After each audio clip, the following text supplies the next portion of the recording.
The world we live in has been socially constructed, which means you can pretty much deconstruct most of what's not serving you. We are in charge of our own lives. The paths we lead do not have to be so convoluted and so polluted. We each are entirely responsible for ourselves once we hit that grand old ripe age of adulthood. 64,000 is the median number of words per book. Average person reads about 200 words per minute. Simple math will tell us that is one book in 320 minutes. To accomplish this in 7 days, numbers say you would have to read for 45 minutes a day.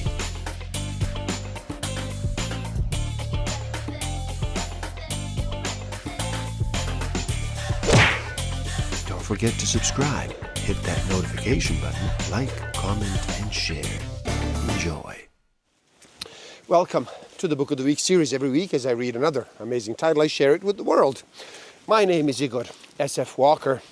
Today, we look at Kind Words for Unkind Days, a guide to surviving and thriving in difficult times by Jayne Hardy. So how about you slow down and relax? Reduce all that noise for just a bit. Make that choice and decide to listen.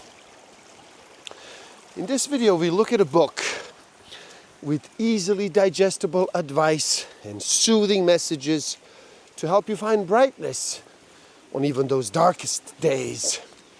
This is the book we all need. Stick around till the end. I will share with you some tools I haven't used that will help you tremendously in this game of life. Discover a way to find out what actually motivates you, what innate human need is driving all of your decisions and your behavior. I will share with you some tools to improve your self-awareness, social awareness, self-management, and relationship management. We are all going to experience unkind days. That's a surety. Kind words on those days, they're not such a given. In a world that's so hot on the more assertive attitudes such as tenacity, go-get-ems, and hustle, hustle, hustle, kindness can get overlooked. Yes, it is kindness that has the power to soothe, to calm, to ground, to balance, to restore. It's a balm of kindness that can ease the most troubled of times. It is kindness that, when in short supply, we hanker after with thirst. Kindness transforms, it encourages, it actually connects humanity. It's the possibility that's whispered in among the kind words. It's the straightening of the back, the beaming smile, the shimmer of self-belief, all fostered by a kind word or two. And it's contagious too, this being kind. If fear is holding you back from making a step forward towards your dreams, from putting yourself forward for a job or for feeling worthy or making even an appointment, then look it square in the eye and sod it. You've got this. You can and you will get through this. You absolutely do have what it takes. You are strong. You are brave. You are deserving of all the wonderfulness that there is. Whatever pesky shenanigans fear is playing right now, do not let it lower your expectations or your capacity to overcome it, because you are mighty, even when you do not feel it, especially when you do not feel it. It takes grit to show up, to keep trying and trying and trying, to battle through the pain, through the frustration, through numbness, through the uncharted territories that the life brings. After all, we're not even taught what bravery is in school. Never mind how to handle it. Whatever it is that you need in this moment in time, get it. Prioritize it. Make room for it. Tell other people about it. It's the very least that you do deserve. If you are in the middle of an internal mess right now, take that next step. Keep trying. Keep reminding yourself that you were born with an innate ability to take chaos and make sense of it. Do not make fear, your fear of being imperfect, hold you back. It didn't always, and it doesn't have to now. If we look after the minutes, well, then the days and the weeks and months will look after themselves.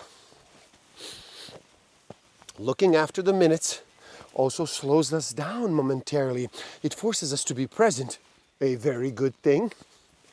And it demands that we listen to what we need in that exact moment. An extraordinarily very good thing. And in doing so, we're much more likely to deliver whatever it is that we do need to ensure we feel victorious in that very minute. You know, we can press pause. We can really. Stopping doesn't change our worth. We are worthy. Whatever we are doing or not doing. People who feel we are not worthy when we stop, well, they're not worthy of our attention, our love, and our energy. Pressing that pause gives us that breather. Breath, that space to hear, to heed what's going on before we are forced to stop. Because nobody can keep on going on without a maintenance break. You don't just deserve a break, you need one. Guilt-free. And it boils down to you. You are the boss of you, now and always. When everything feels out of control, we can choose to take charge, to power ourselves, to empower ourselves, to say stop, to get off the bandwagon. You are absolutely and incontestably the boss of you. You are worth so much more than anything that is due, overdue, nagged over you, or demanded over you. So much more. So much more. The truly torrid times have us hidden in the shadows. They follow us to the sun and to the fun. They're the sapper of joy, and they're the thief of energy. They bring with them hard to handle thoughts that can be insistent and also unnecessarily evil. Allow yourself to shine as you are. You as you are right now. You're a blooming brilliant. You're full of miracles, full of magic, full of kindness, full of light, laughter, love. Elbow those imposterous thoughts out of the way. Don't be afraid to ask for help with this.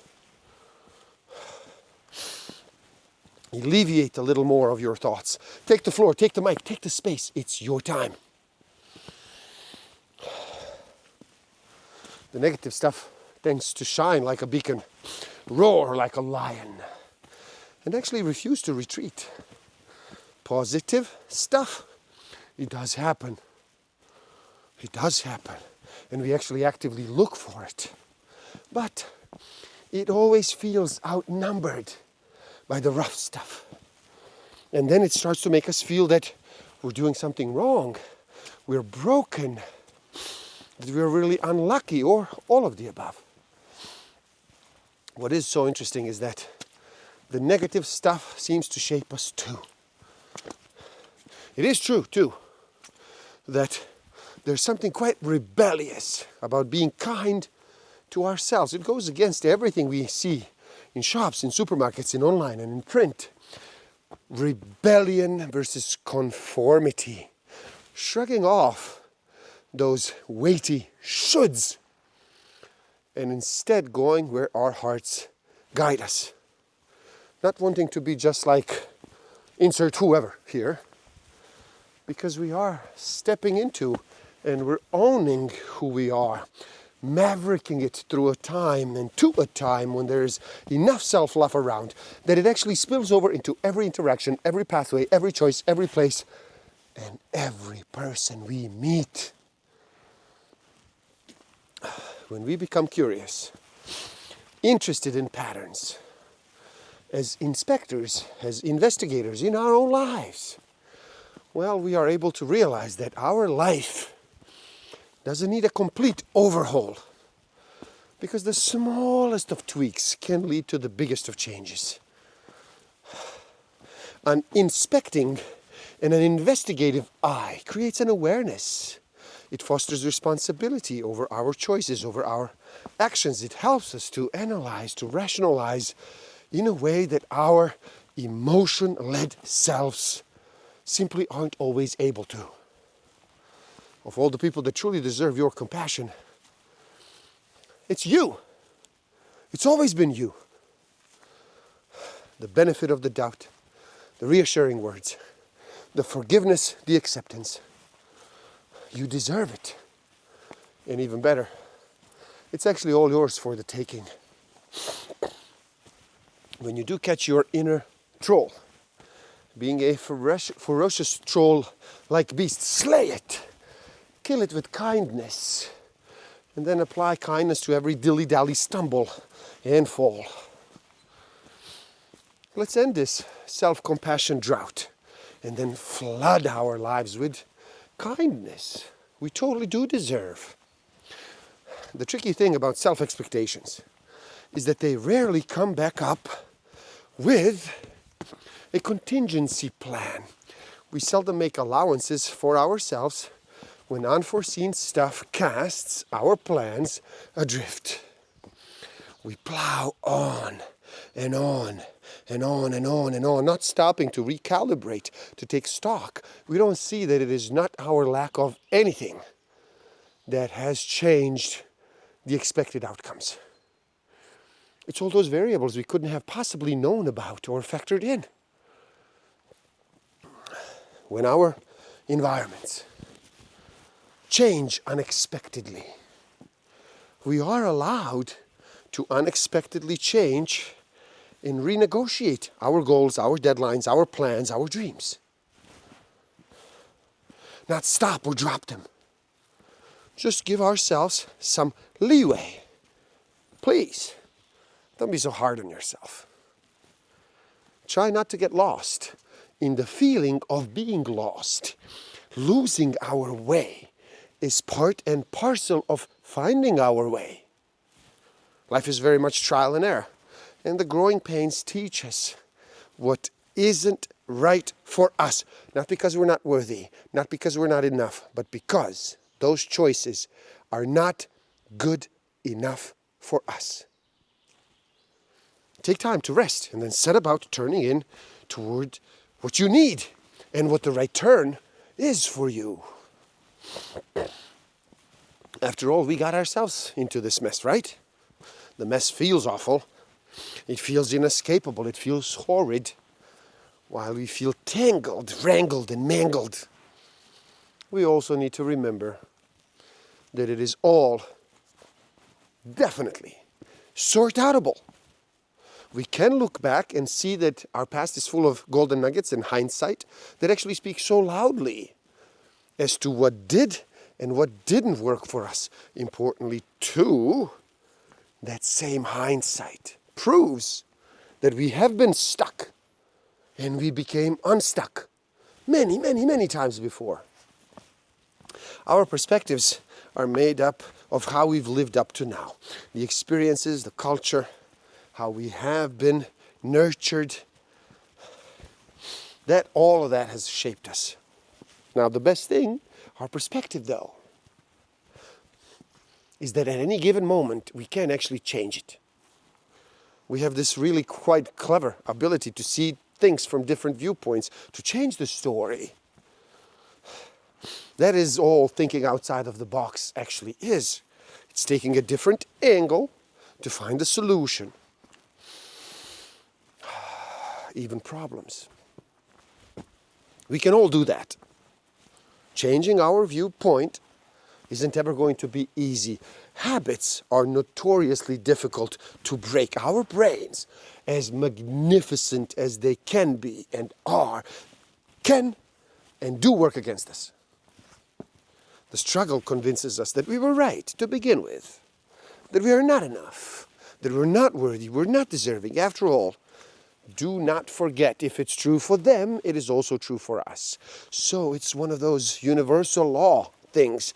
We all have these things called limiting beliefs, which means you have them and those around you have them too. They're completely normal, completely overcomable, but until we overcome them, they can half-box us in. You are worthy of love, of respect, of kindness. End of sentence. You are worthy because you are a human being, not for what you might or could humanly do. We don't say what we mean. We don't mean what we say, so that we can pave the way for a quieter day. We compromise ourselves to make it easier on others. On the face of it, it seems kind and selfless. But what happens when this takes place again and again and again and again and again and again? We begin to lose a sense of ourselves. And in our bid to be selfless, we become selfless. The only thing that really matters is that you approve of you. And if you don't, start making the decisions and choices and actions that will actually help you get there. Compromising who you are to keep others happy means that slowly, bit by bit, the essence of you will diminish. And that would be a crying shame. Because you, who you truly deep down are, you're important. You are worthy of happiness. You are valued. You are needed. You are enough. If you're one of those mighty good listeners, who's listening to you?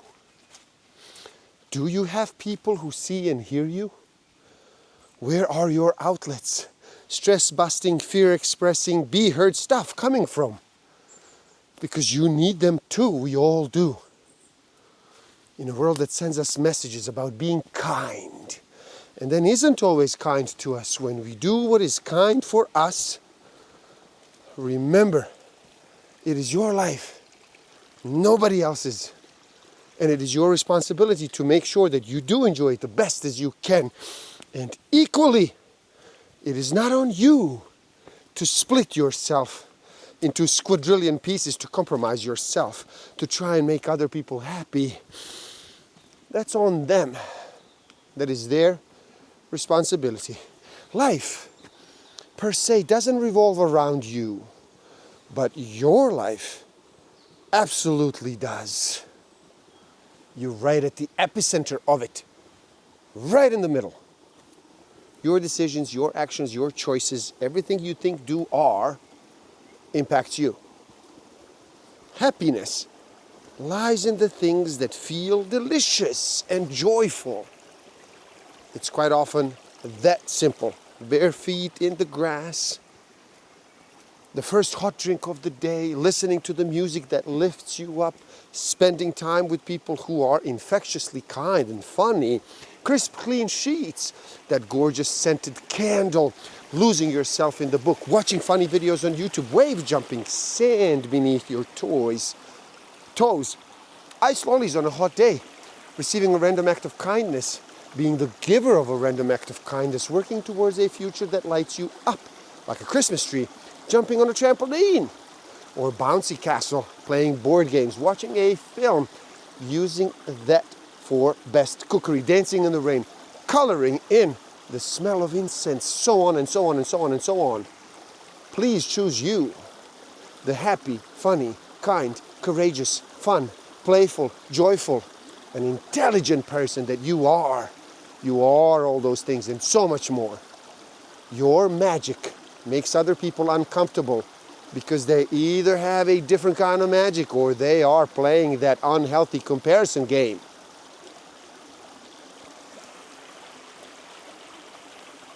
There are times when we are so misaligned, where we thought that we are heading what we hoped for ourselves. It feels like an almighty battle that's beyond us. Remember though, that's nothing that's beyond you. There's no obstacle or problem or rubbish issue that you cannot overcome because you are more magical, capable, courageous, kind, clever, and valued than you could ever possibly imagine. But when we look at all the crummy things in their entirety, it is easy to feel overwhelmed by them, to feel stuck, to feel small. See, one of the inevitabilities of life is that it will continually and consistently serve up challenges, obstacles, and things that topsy-turvy our world. But while the gloomy stuff isn't always within our control, we can create a horizon to help us see past it. Just because we can't see something or imagine something doesn't mean that it's not there. Just because we cannot see or imagine better times doesn't mean that they're not coming. Just because we can't see or imagine our own greatness doesn't take away that other people actually can. And just because those thoughts feel true does not mean that they are. And there you have it. Kind words for unkind days. Now please do help out. It is easy. Simply like this video so more people can enjoy it. Share it too and spread the word. Do leave a comment, share your thoughts. Subscribe to my channel, stay up to date. And the link to this book is in the description below. Buy it, read, never stop learning. Especially learning about yourself and nature. So gift yourself by taking the free human needs test on my website and find out what actually motivates you. What innate human need is driving all of your decisions and your behavior. And if you feel you are ready to improve your self-awareness, your social awareness, your self-management, and your relationship management even further, do check out my Master of Life Awareness program. The links are in the description below. Thank you. Love and respect.